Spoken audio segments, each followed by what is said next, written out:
এইবাৰ বহাগ সাগৰ দৰে নাহে, ৰং সনা জেতুকাই ৰূপহীৰ হাতত জকমক নকৰে, নেঘেৰি খোপাত কপৌ ফুলে নাহাঁহে, বৰষম থুৰিয়ে উঠ নুবুলায়।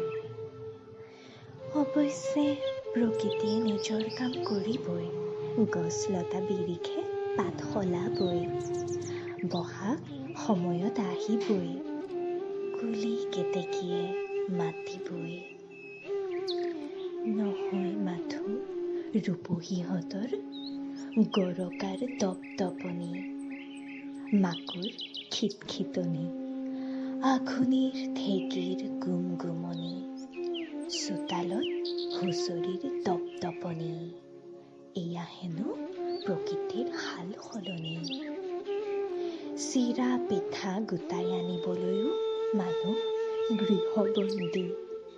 এইবাৰ বোলে বিহুটি প্ৰকৃতিৰ নিয়ম মতে চলিব, আগৰ দৰে টঙালি বন্ধাৰ প্ৰয়োজন নহ'ব।